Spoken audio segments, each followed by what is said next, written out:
दिल्ली प्रदेश के अध्यक्ष सरदार अरविंदर सिंह लवली जी से मैं कहूंगा कि दिल्ली प्रदेश की पूरी टीम मुबारकबाद की पात्र है जिस प्रकार से आपने इस कामयाब आयोजन ये किया, और मैं आपको भी शुभकामनाएं देता हूं। दोस्तों, साथियों, आज देश में एक नया इतिहास बनाने का दिन, आज देश में एक नए संघर्ष का ऐलान करने का दिन, आज देश में एक नया बिगुल बजाने का दिन।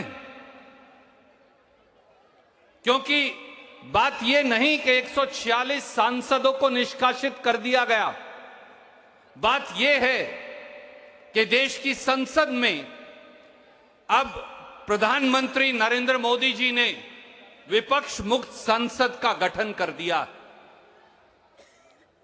अगर देश की संसद में चुने हुए प्रतिनिधियों की जगह नहीं, अगर देश की संसद में विपक्ष की जगह नहीं, अगर देश की संसद में सवाल पूछने की इजाजत नहीं, अगर देश की संसद में सरकार की जवाबदेही सुनिश्चित करने की जगह नहीं, अगर देश की संसद में लोगों की आवाज उठाने की इजाजत नहीं, तो फिर संसद की आवश्यकता क्या रह जाएगी।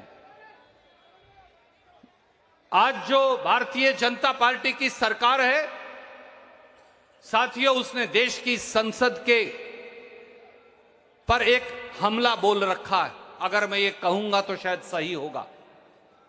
देश के संविधान पर देश की सरकार ने हमला बोला है। देश के संविधान का गला घोटा जा रहा है। आज भारत का प्रजातंत्र खतरे में है। आज संसदीय मर्यादाओं को बुलडोजर के नीचे कुचला जा रहा है। बोलने की आजादी को रोंदा जा रहा है।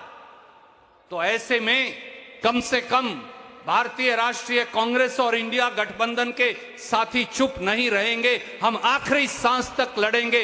140 करोड़ देशवासियों के लिए लड़ेंगे, संसद के लिए लड़ेंगे, संसदीय मर्यादाओं के लिए लड़ेंगे, संविधान के लिए लड़ेंगे। देश की संसद पर हमला हो जाए, देश की संसद के अंदर लोग घुस जाएं।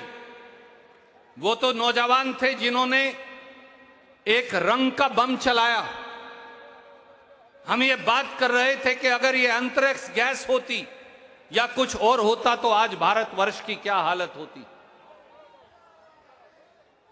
और राहुल गांधी जी ने सही कहा, महंगाई और बेरोजगारी का आलम जब तक इस देश में रहेगा, कोई ना कोई ऐसी दुर्घटना होती रहेगी। आज इंडिया अलायंस के सारे साथी इकट्ठे हुए हैं। ये एक सुखद संदेश है 140 करोड़ भारतीयों के लिए।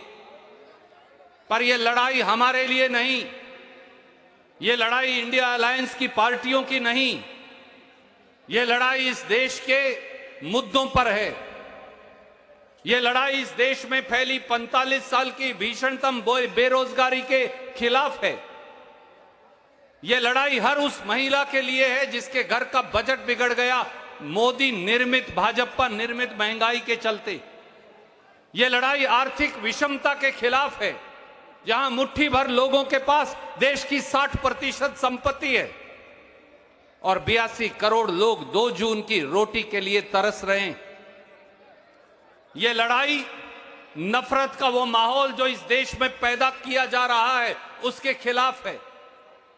यह लड़ाई इस देश की संपत्ति को चंद उद्योगपतियों को बेचने वाली सरकार के खिलाफ है। यह लड़ाई उस विचारधारा के खिलाफ है जो टोपी, पगड़ी, दाढ़ी, कपड़ा, भाषा, उसके आधार पर इस देश को बांटने में लगी। साथियों, दोस्तों, अगर इस देश के लोग नहीं जागे, अगर इस अलख जगाने की जो जिम्मेवारी इंडिया अलायंस की पार्टीज ने ली है, अगर ये अलख हमने नहीं जगाई, तो वो दिन दूर नहीं कि वो लोग जो सत्ता की शहतीर पर बैठकर देश के संविधान का मजाक उड़ा रहे हैं, वो लोग जो सत्ता के बहुमत के आधार पर इस देश की मर्यादाओं का हनन कर रहे हैं, वो लोग इस देश में से प्रजातंत्र को खत्म कर देंगे। इसलिए ये लोकतंत्र बचाओ भारत बचाओ की लड़ाई, और इस लड़ाई में आए एक एक साथी का, चाहे वो आखिरी पंक्ति में खड़ा हो, चाहे वो दिल्ली पुलिस के बैरियर्स के पार खड़ा हो, उसे आने की इजाजत नहीं दी जा रही। और इंडिया अलायंस के सब नेताओं का, सांसदों का मैं उनका स्वागत भी करता हूं, और देश के 140 करोड़ लोगों का यह आह्वान हम सब के कानों में लगातार गूंजता रहे कि इस देश के अधिकारों के लिए जूझना, भारत के अधिकारों के लिए जूझना, भारत की आवाज बनना, अब ये कर्तव्य आपके कंधों पर है। और ये विश्वास रखिए कि ना हम झुकेंगे, ना हम डरेंगे, ना हम दबेंगे, भारत का तिरंगा लेकर सदैव आगे बढ़ते रहेंगे और 140 करोड़ देशवासियों की आवाज बनेंगे। जय Hind. Welcome to K-Mall, a premium project by Kaleen Group. K-Mall is in the heart of Kolkata's electronic, garment and lifestyle hub, Khidirpur. K-Mall, which is designed as a world-class mall, is the outcome of endless effort of our experts, combined with modern superb techniques and new age design. Book now